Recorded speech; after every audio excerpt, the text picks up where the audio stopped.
מה נשמע? אפשר את הבגט של גאיה? כן, איזה כיף, בטח, מכינה לך. סליחה, מה עם בגט של רייצ'ל? אמרתי לך, הבגט של גיא ישגע את כל חיפה, אין לך סיכוי עליי.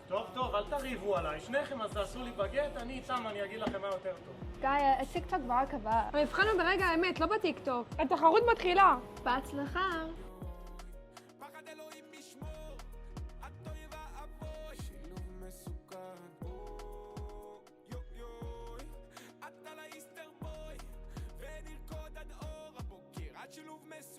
בגט של רייצ'ל. עזבי, סוף סוף יש פה מישהו שמבין עניין, אני הולכת להראות להם מה זה הבגט הכי טוב בחיפה. וואו, אני מרגיש במאסטר שף, איזה בחירה קשה. נו יאללה, תטעם. טוב, הבגט של גאיה, בוא נראה.